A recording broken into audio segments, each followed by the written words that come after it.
The third subcategory under the Joseph Smith papyri are under the extant fragments of papyrus, are fragments from two different copies of the Egyptian Book of the Dead. And here they are. So these are the remaining fragments from the Joseph Smith collection of Egyptian papyri.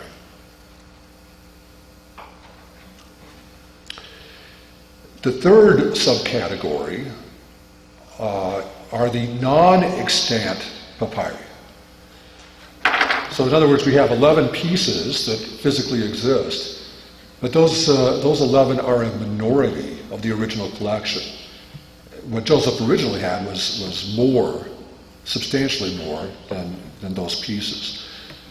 So what can we decide or learn or infer about the non-extant pieces from those which are extant and the published facsimiles and a couple of historical allusions? The third large category of issues is the Kirtland Egyptian papers. This is a collection of documents which is extant. Again, it's in the LDS Church Archives. Dates to the Kirtland period of church history.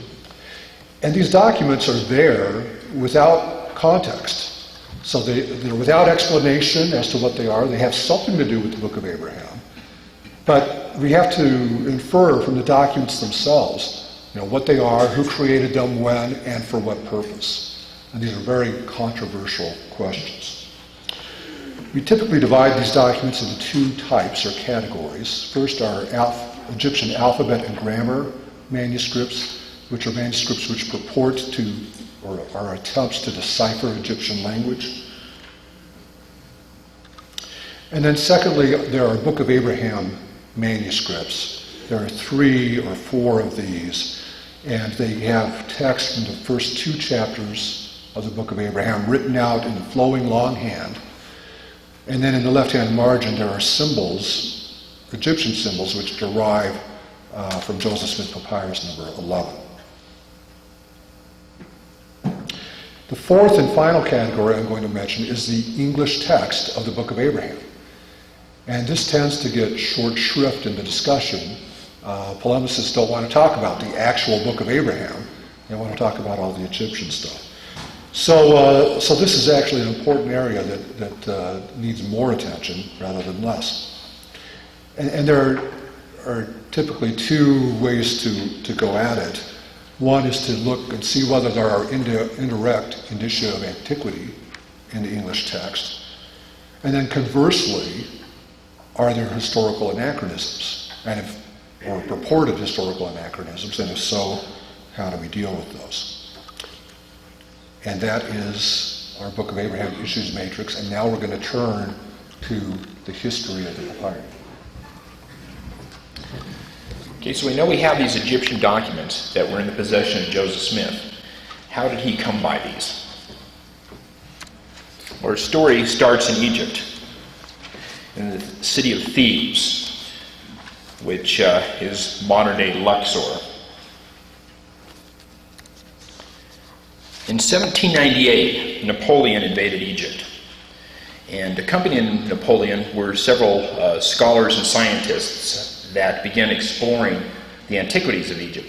And these scholars and scientists were more like grave diggers or grave robbers, I guess, is that we'd view today, almost like the Indiana Jones type.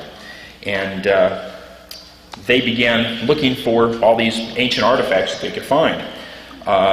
Napoleon had hired or had brought in several people, one of which was Bernardino Drovetti, and he was the former consul general of France in Egypt, and he had many people in his employ that would search for these Egyptian artifacts. One of the many men that was hired by Drovetti was Giuseppe Pietro, let's see, that's Drovetti there, skip forward, there we go.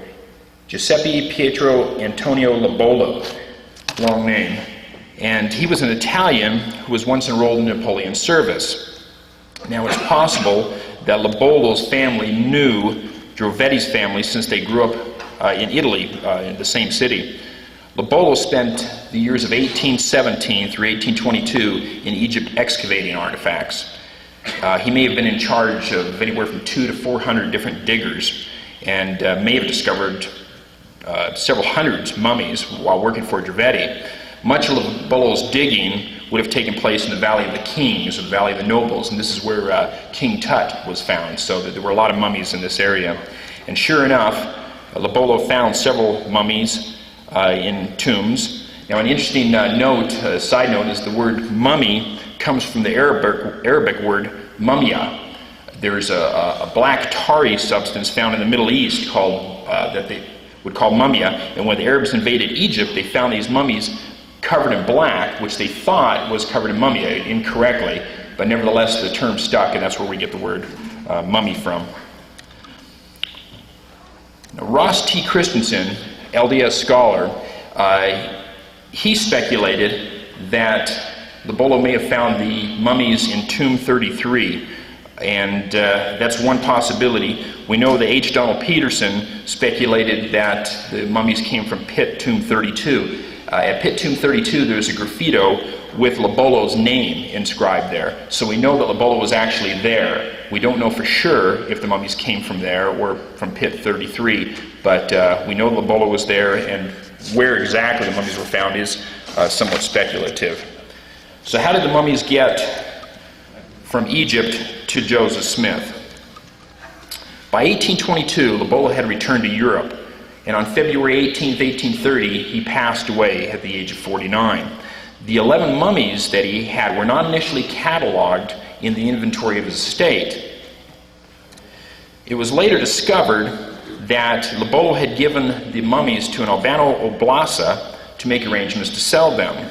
Oblasa shipped them to New York in about March 1833, where they were purchased and picked up by one Michael Chandler, probably as an agent for interest in Philadelphia. Now, the history of the church has an account where Chandler claims that he was Lobolo's nephew and that Lobolo had willed him the artifacts, and it seems that that's not true. That's perhaps a story that he made up about it.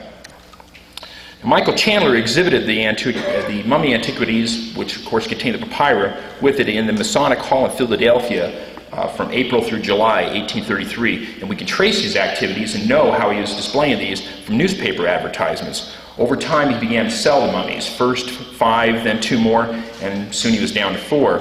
Chandler had heard through his travels of showing these mummies that Joseph had the ability to translate ancient documents. And when he was in Ohio, he came to see Joseph, and this is the end of June 1835.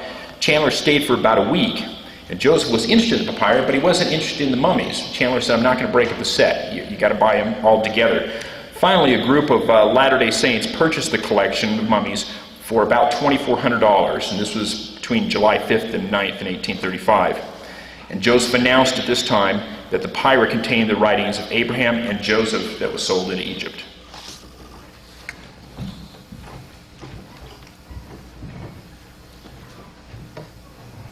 And just so you know how we've kind of broken this up, Mike is kind of dealing more with the historical side, and I'm dealing more with the bibliographical side. We're giving little historical vignettes and little bibliographical vignettes. Seem like the most efficient way to introduce you to this area as a whole.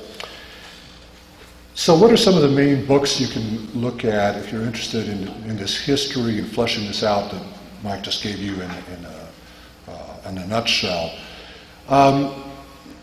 When the papyri fragments were recovered by the church in 1967, there was a flurry of interest and activity, and a lot of this history was written then. First, there's James Clark, The Story of the Pearl of Great Price. As you can see, this book was published before the papyri were formally recovered. And so if you read material from this early period of Book of Abraham studies, you'll often see, like Nibley and stuff, citing to Clark. So this is an important book in the intellectual history. However, subsequent events have really made it obsolete. So it's not so important for us to read today, unless you're concerned about the intellectual history of the time. Another book